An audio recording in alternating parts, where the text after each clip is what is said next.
What's up, everybody? This is how to remove a brake drum from a 93 Suzuki Carry DB51T with a DD51T cab. Now, when you first look at it, you may think hard metal casing. I can't hit that like I can the larger American versions. But you end up having to tap around the outside. And the easiest way I've found is you give it a couple taps on the top and then spin it and give a couple more taps. Don't put one of these on the center here thinking you can push that out. All you're going to do is damage your axle. So don't do that. Obviously somebody did it to mine before I got to it. I thought that might be what it needed, but then I noticed a hole here and a hole here. You can run little set bolts into those and push out your drum. Now what I'm doing is I'm knocking on the top and knocking on the bottom and the sides and stuff as I spin it, but I know you can't really hear mine.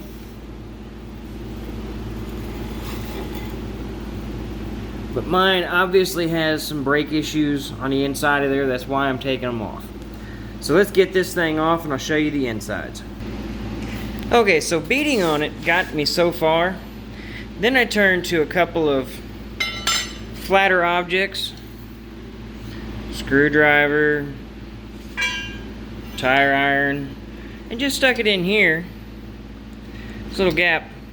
And gave it a small pry. But of course, even your screwdriver is going to run out of space. But you notice that that is slowly working that up off there. And you don't want to go too fast, and you don't want to go too deep either. Because remember, you've got brake shoes in here that you don't want to have sprung out whenever you get to them. So take your time and just work it slowly. And try not to go too far in. And just work both sides and it'll come off.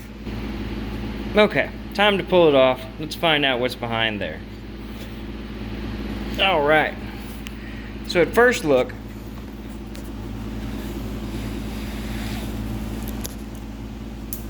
sorry. See, everything is pretty rusted. Let's turn the flash on. Pads are very thin, coated in dirt and grease. So let's look at this side. Very thin also. Very, very thin. Alright, so for those of you who need the spring locations, your long double-sided spring goes across there. Looks like there is a small spring right there. You have a locking clip. Those are your turn locking clips. There's one on this side. Then there is your other long spring.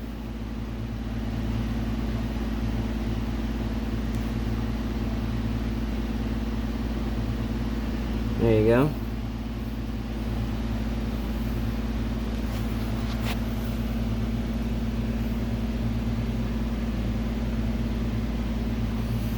Okay. Now let's look inside here.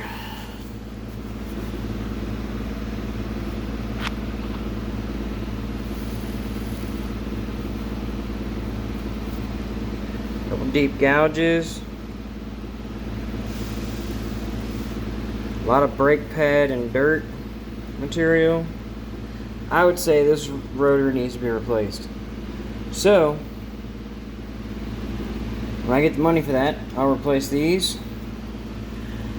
And unfortunately, as some of y'all have found out, these springs are not cheap because they're all pulled from other vehicles. So you get them and they look similar to this. I mean, some places might clean them up, but this is the way I've been told they come, is they just pull them off the truck, wipe them down and put them on. And all this oil you see, that's all penetrating oil. I'm trying to get that off there. Very important to penetrate oil this, your studs, and everything else. And then check your studs while you're in here. But sorry. There you go. There's the rear brake drum and brake pads.